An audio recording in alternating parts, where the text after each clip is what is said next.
They say the really great pleasure horses aren't made, they're born.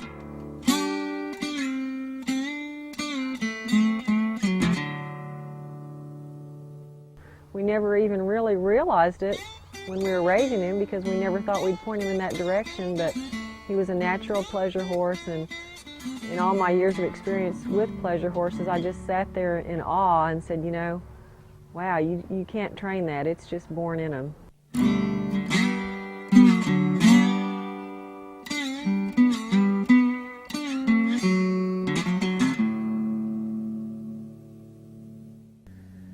When we showed Mark this spot in junior reining, we drew pattern number 3, which is a difficult pattern to show a horse in.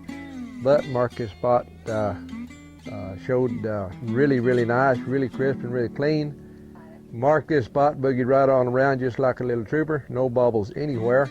He came out of his right roll back in the correct lead and really ran some big pretty circles and slowed down on the money for a small slow circles and boogied around there in a little pleasure lope. Great lead changes, gosh, really super lead changes.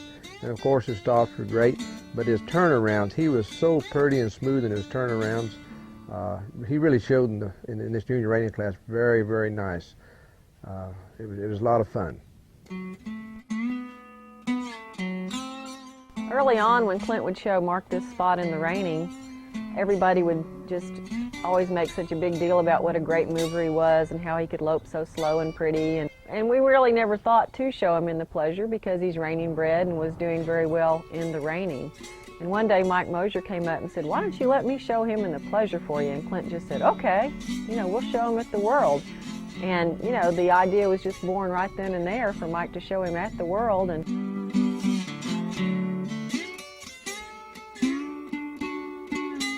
the last class of the show was the freestyle reining. It was a family affair getting Mark this spot ready. We went in and had a blast.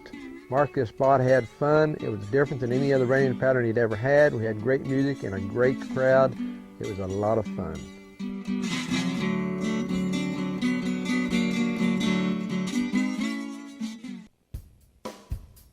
The versatility of this amazing horse is truly a rare find. The November 1999 issue of Western Horseman states, in an era when reining and Western pleasure are two of the most highly specialized show events, a Tobiano Paint Stallion proves he can do both at the highest level. The Paint Stallion marked this spot, made his mark at the 1999 American Paint Horse Association World Championship show by not only winning both the junior and freestyle reining world titles, but he also claimed the titles of Reserve World Champion in the Junior Western Pleasure and the Western Pleasure Maturity. He also added a 5th place in Western Riding. The pedigree of Mark this spot made him a natural reiner from day one.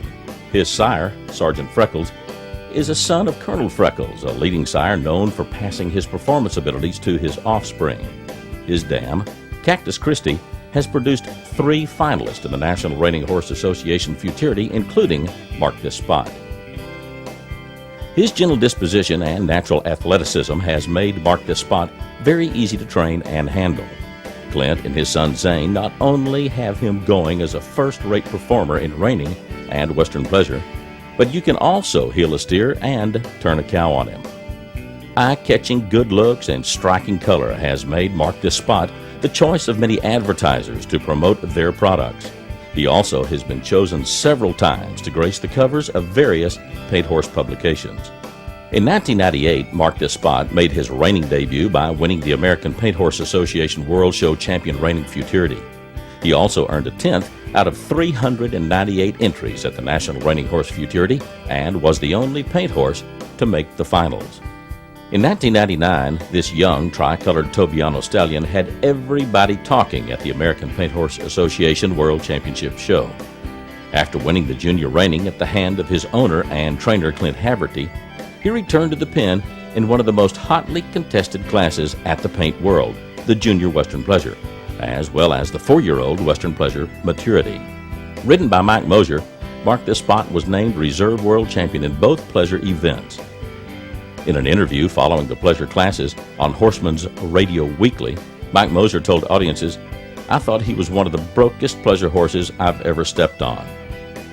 In the October issue of Ride with Bob Avila, a quote is attributed to all-round trainer Charlie Cole about the Western Pleasure performance of Mark Despot at the Paint World. Charlie said, "Very cool to watch. He just hung his neck out there and cruised along." Cole finished by saying, "He showed like he was a real deal." So as you consider sires for your coming breeding season, remember, in this age of horse specialization, you can definitely find a special horse in Mark This Spot.